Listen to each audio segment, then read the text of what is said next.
Greetings. It is Monday, June the 1st, in the nearly half-over infamous year of 2026. I'm Thomas Caldwell of the Aurelian column On the Road, and this is the Monday Morning Report. Okay, you woke up this morning, you heard that the Americans, Israelis, and the Iranians, to an extent, are at it again. Okay, ceasefire? Did you ever really believe that was a ceasefire? No, I've seen ceasefires, and that wasn't a ceasefire. It was a lull in the fighting so that the intelligence assets of the United States, Israel, and maybe a lot of Middle Eastern countries, what's left of the Iranians, are out to kind of gather information, and they start shooting again. Again, I don't know exactly what's going on in the White House. Anyone who claims to have inside sources is probably not telling the truth. But this is psychological warfare. If anyone's ever studied such a thing, they're messing with the Iranians, they're messing with the world, they're messing with world markets. Have you seen oil prices going up and down? Or not oil, more closer to home, gasoline. Yeah, that's been fun to watch, hasn't it? You fill up your tank and the next day it goes down 20 or 30 cents, depending on the octane. Most people just look at regular, but some of us buy higher octane gas, and that's been bouncing up and down like a rubber ball on a hot summer day. But no, this is going to go only one way, and that's because of the Israelis. And you've heard about the defense appropriation. Well, we're going to do a special report on that later, but that's how the U.S. and Israel are now going to have very, very close military cooperation to the point that their militaries are going to merge. Not exactly. I've actually read the documents in question that people are referring to, but no, the Israelis are kind of running this politically, and there's no way they're going to put up with the survival of the Islamic Republic of Iran. Iran, yeah, they want them as a friend again, which they were for quite a long time throughout various times in history. But no, they're not going to wait. They're not going to let these people survive. They're not going to let the crazy Islamic fundies who think the world is coming to an end be around to fund terrorist groups, let alone have nuclear weapons. No. Nuclear weapons are too easy to make. I mean, I know the basic principle. Most people do these days. I don't have access to the equipment to make it, but you know, it's one of those genies that should never have gotten out of the bottle, but out of the bottle it is. No, expect this to be bouncing around for a while, but I do suspect strongly it will be over before it'll have an impact on the elections. I don't think the Islamic Republic of Iran is going to survive as a political entity. There was a report this morning that there were 3 massive explosions in the port city of Bandar Abbas. That's outside of the Straits of Hormuz, and one of the explanations that was given by the Iranian media was that it was outdated munitions that were being detonated. Yeah, right, in a port city in the middle of a war, you're getting rid of old ammo? Well, if you believe that, I got a whole bunch of cheap skyscrapers for sale in Dubai that I can let you have at discount. No, it's really going to be a very interesting summer, and but I do suspect that this is going to keep going until the forces that do want to see the current regime in Iran overthrown actually overthrow it. And I think that's going to be happening sooner than later. No inside information, that's just a guess. Remember, unless a journalist says he has a source on something and he's being honest about it, well, it's just a guess. I don't have a source on that. I do follow the news closely that comes out of the diaspora. The Iranian diaspora news services are excellent, and they have video coming out. But this is going to go on for a bit until it's over. The Israelis are not going to put up with the Islamic Republic of Iran surviving as a political entity. I don't see that happening, okay? It wouldn't make any sense. But again, psychological warfare is all about messing with other people's heads. And America, you've had your head messed with for a long, long time. Okay, here in Virginia, the Old Dominion, oldest government in the history of the Western Hemisphere. Well, Spanberger, you know, our governess, they're turning on her. Prosecutors have announced they're not going to be enforcing a lot of these gun laws that she's trying to impose. Because they're not going to go up against something that's obviously unconstitutional, not just by United States Constitution, but the Virginia Constitution. Liberals don't bother to look at that, do they? But in reality, there's going to be a very, very, very, very small chance that this lady's going to pull off what she's trying to pull off. She is already considered by far the worst governor in the history of this Commonwealth, which predates the United States by 100+ years. There's actually, social media sites dedicated to that. I think you're going to be seeing the worm turning because politicians, even Democratic politicians, always operate under self-interest. And they vote for whoever or whatever is going to get them into power. An awful lot of the people that were against, segregation, or who were fighting to keep segregation in place back in the day, they eventually, when they lost, they just went off and just did what their black constituents wanted them to do. Strange but true. Politicians are like that. They're into the power. They don't necessarily have the principles. So Virginia is going to be getting more and more interesting. People are organizing. Virginia Citizens Defense League, Gun Owners of America. NRA doesn't really get into these things. I won't get into that sort of debate, but they're not really on the front lines of this thing. It's the other organizations that do put literally boots on the ground. There's a lot of other things that Spanberger's doing, which aren't getting, they're not getting as much publicity, but I think that what you have with a certain class of politician is they push too far. Overreach, overreach, overreach, overreach. It's always the undoing of tyrants. Remember, Virginia, sic semper tyrannis, and don't forget that. Now, other stuff going on in the world, and food prices. Yes, you've noticed. They're going through the ceiling, and also certain things are disappearing from shelves. Things like peanuts, I've noticed, are not easy to find anymore. Certain types of quality crackers. The food is going up. Milk, let me tell you, here in Virginia, way out in the center of the state, you can get a quart of milk probably for about $1.50. Okay, $1.50. That same quart of milk in the area just outside DC is $3.50. That's the difference in prices. Now, whether that's the actual cost of transportation, which I doubt, or it's just price gouging like you see with gasoline, that might be the case. Marxist capitalism, you charge the people that could afford it more than the people that can't. I've seen some amazing prices. Aluminum foil, check out the price of that. Canned food. It's almost as if tomatoes. Look at the prices. I'm not going to give you what I've been seeing. Go check for yourself. This is probably a result of fuel. Remember, not a drop of oil goes through the Straits of Hormuz the U.S. uses. That's all speculation.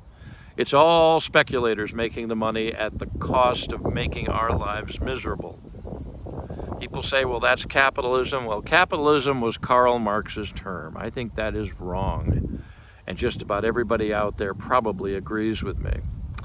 So food prices are going to continue going up, and there's going to be more and more action to dissuade people from growing their own food. Honestly, when I was told a few years ago in some parts of this country you can't collect rainwater legally, I thought that was insane, but it is true. There's a lot of insane laws that are being put out there by liberal left-wing bureaucrats who don't know anything they really aren't that bright. They're not that educated either. Yes, they go off to universities, get masters, in some cases PhDs, but a lot of them are still idiots. Really. Just because you've so-called gotten a degree doesn't mean you know what you're talking about. And I think there's many, many, many, many examples of that in the last few decades that we can point to. Now, when I say that there seems to be something going on to dissuade us from spending time outdoors, getting exercise instead of going to a gym, going for a hike on the Appalachian Trail, climbing trees, chopping wood, gardening, going out in a garden and grow your own tomatoes for a change instead of paying through the nose for something that's covered with chemicals. Well, guess what? We've got another problem. Now, you know what ticks are. You've heard of Lyme disease, and there's another one now, the Lone Star tick, that spreads a condition that will make you allergic to meat, red meat and dairy products, I believe. That would make life miserable. Well, I have seen these ticks. They do exist. Now, there's a lot of stories that they're being dropped from airplanes. Yeah, heard that before. I don't think that's necessarily true. There's no evidence of it. I think it would require far more intelligence and far more in the way of scientific ability than I think that the average people can handle in government. I don't think you're going to find scientists getting into acts of genocide like that easily, but history has shown us that some will. No, I think the reason for the rise in the tick population, and ticks are serious. I just had one on my leg just last night. I got it in time. It apparently didn't get me, but they're around. In fact, where I am right now, I'm going to be checking myself for ticks right after I finish recording this. But the thing about ticks is that they attach themselves to animals. There are far more deer in North America now than when the first European settlers came. Rats with antlers. Hunting is not as big as it used to be in many places. Some places it's a necessary form of sustenance, but a lot of natural predators got wiped out in many parts of the country, especially the East Coast. And people don't hunt anymore. They don't go off and shoot rabbit, which is quite delicious. I can vouch for that. Or venison, deer, which is really delicious.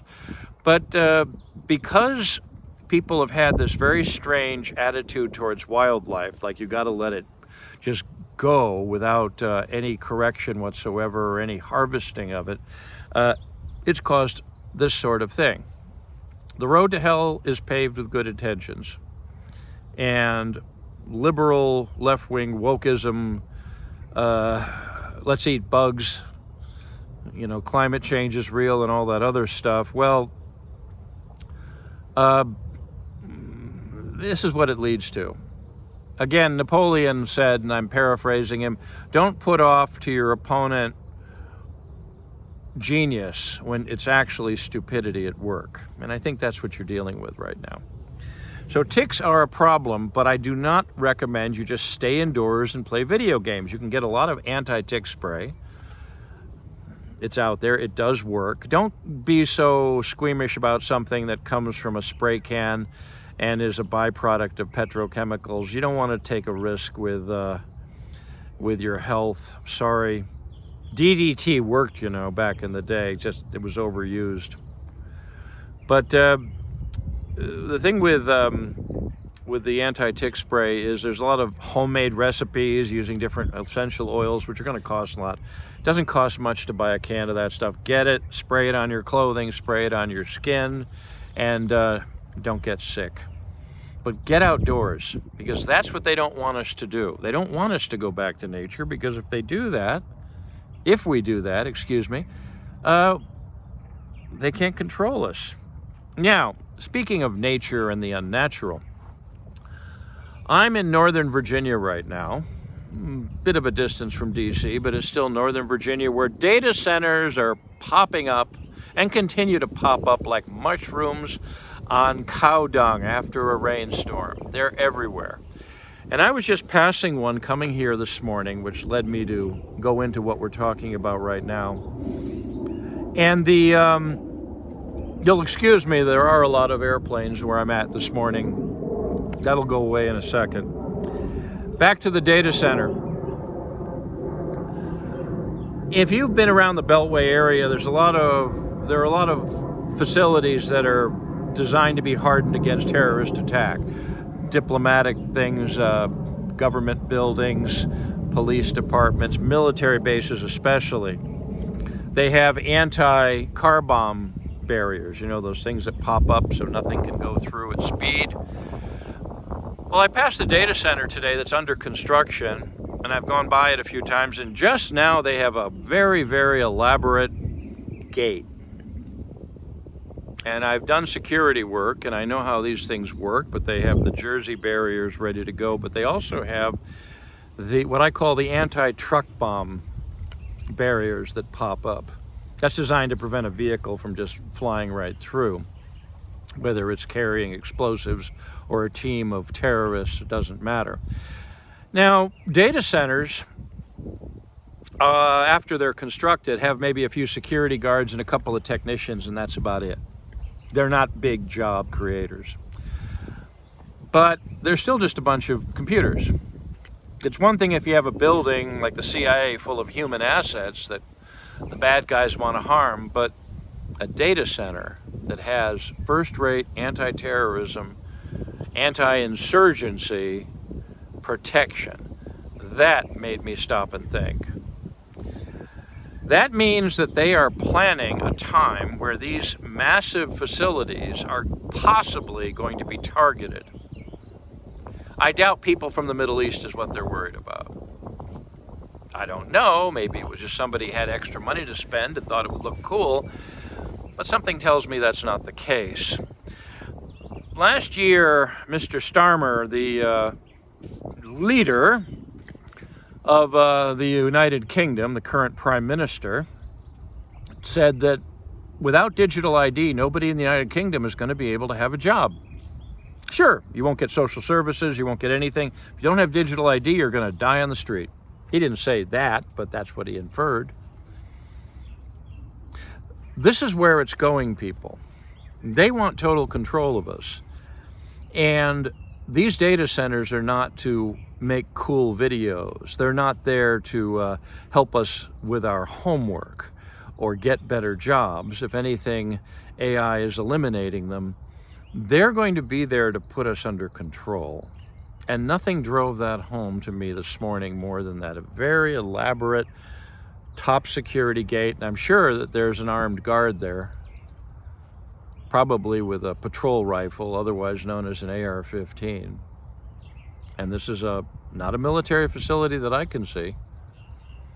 It's a data center, hardened against people like us in case we decide we don't want to live under the thumb of a computer tyrant. But that's where it's going. So I'm going to ask you this question. What are you going to do when it's finally gone too far? When you're not going to have your big flat screen TV and zillions of channels of garbage and salty snacks and cheap alcohol, and basically being able to just sit on a sofa or play computer games or some other form of escapism. What are you going to do, people? You're going to go out and put yourself in shape so you can fight the good fight? You think that's going to work? You ever notice a lot of these gyms are usually full of people that are very, very unhealthy, and even then, how are you going to fight a drone? Drones are very nasty devices. You can program them to find a specific individual's face and have it go right at them and kill them. Ask anybody in Russia or Ukraine about that one. So people talk about waking up. Well, we're way past the wake-up point. We don't need waking up. We need people that are going to put on their clothes and put on their boots and march out the door. But I have seen so much change in my life, and I've seen too much change in the last dozen years, that unless people really, really, really take a serious interest in not just the world around them, but their very existence, we don't have a chance. The United Kingdom is already lost. It's been taken over by monstrous forces.